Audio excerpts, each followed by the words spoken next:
มแล้วเบิดความสิเว้ามื้อนี้อีสานบ้านเฮาหลายมองหลายบนจมน้ำเฉียบพลันพายุพอดุลหอฝนแสนหามาลงโทษทันเกิดน้ำออกแก่งท่วมนาท่วมบ้านฟังข่าวรายงานสงสารพี่น้องโอ้ยตั้งแต่เกิดจากน้อยจนใหญ่บ่เคยพอฟ้าดินพันเคียดให้ไผน้อคือโหดติดต่อเลี้ยวบ่พอฟัง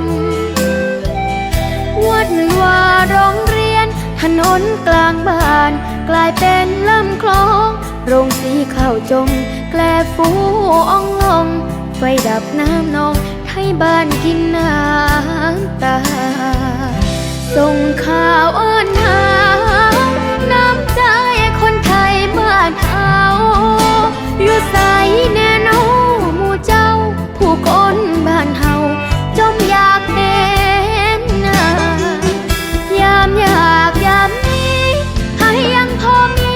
ให้ชวนกันมาบะหมี่ข้าวสารกะปิน้ำปลารวบรวมกันมาซอยคนนี้นาฟังข้าวน้ำท่วมแล้วส่งต่อความบอกกันไปน้ำท่วมบอดหัวใจเพราะพี่น้องไทยหัวใจบ่ดำพาอยู่น้ำใจหอพักยิ่งใหญ่กลับไปเยี่ยมยามบ้านไทยบ้านมันซอยยังได้ให้ทำกัดแถวสู่น้ำซ้ำฟ้าเห็นใจ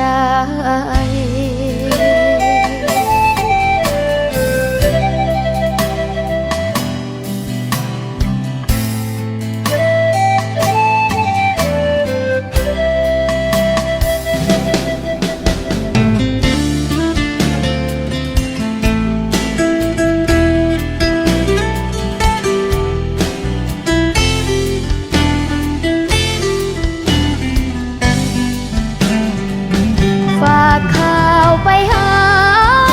น้ำใจคนไทยบ้านเฮาอยู่ใสแน่นอหมู่เจ้าผู้คนบ้านเฮาจมอยากเห็นหน้ายามอยากยามนี้ให้ยังพอมีให้ชวนกันมาบะหมี่ข้าวสาร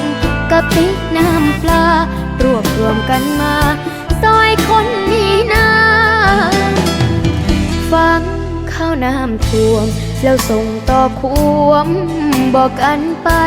น้ำท่วมบอดหัวใจเพราะพี่น้องไทยบอกเคยใจดำพาอยู่น้ำใจหอพักยิ่งใหญ่กลับไปเยี่ยมยามบ้านไทยบ้านมันซอยยังได้ให้ทำกัดแถวสู่นาฟ้า